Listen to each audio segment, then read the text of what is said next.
Hello, my name is Chris Moore. I'm Senior Scholar here at Child Trends.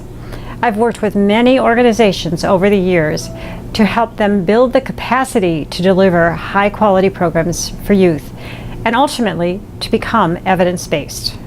Today we'll be talking with Isaac Castillo, Director of Outcomes Assessment and Learning at Venture Philanthropy Partners and the former Director of Learning and Evaluation at the Latin American Youth Center.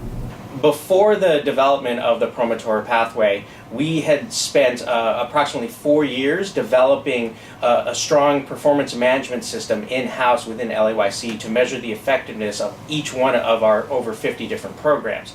As we continued to formalize the Promotores, we formalized the metrics and the outcome measures that we were developing for the initiative, and we had determined through some initial testing and some initial collecting of data that we were on the right track, and so then we determined it was the right time to do a formal evaluation of the Promotor pathway.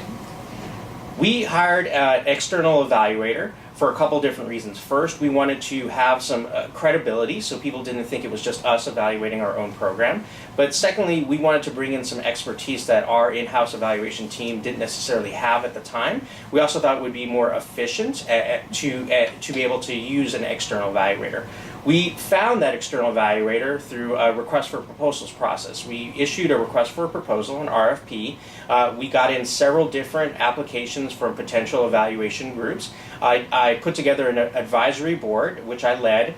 We evaluated and looked at all the proposals. We made a selection and we made an offer to the winning evaluator.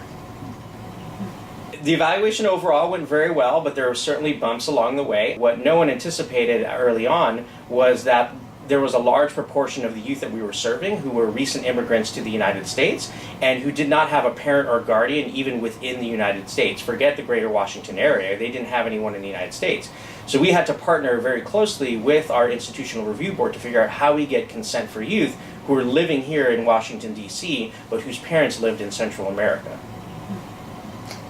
The evaluation really gave LAYC some important information on two particular points. The first is LAYC was able to document that Promotor youth participating in the program were experiencing teen pregnancy at a far lower rate than the control group. In other words, that the youth that were receiving the program were becoming teen parents far less frequently than the control group.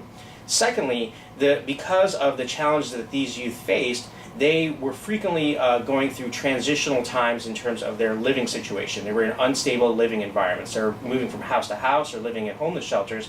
We found after the evaluation that the Promotor program led to a decrease in the percentage of youth who were in these transitional or unstable housing situations when compared to the control group, and ultimately we were able to get those youth into stable housing situations far more frequently than we saw with the control group. The evaluation itself and the data collection related to it took almost 4 years, and there were some of the indicators we were looking at, such as high school completion and employment retention, or getting a job and keeping a job, where we didn't find the results we were looking for. The results were basically flat. There was no difference between our youth and the control group youth.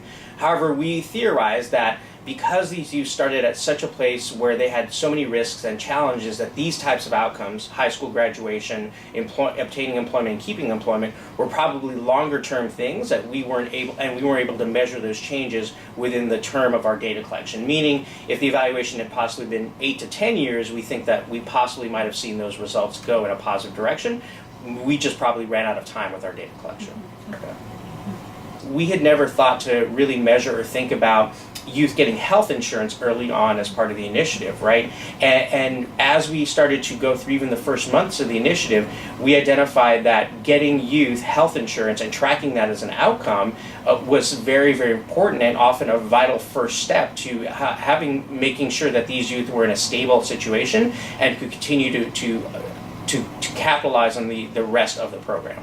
Each step of the process, we really did think about all of the steps that Child Trends shares in terms of becoming an evidence-based program, and we stayed true to those and got to the point where we felt we were absolutely ready to undertake a formal random assignment external evaluation. In this instance, we pursued a random assignment, experimental study, but we felt we were ready for it because we had gone through a number of different steps in the process of becoming an evidence-based program where we felt that the time was right for us to undertake this evaluation, and I think in the end it all was very successful.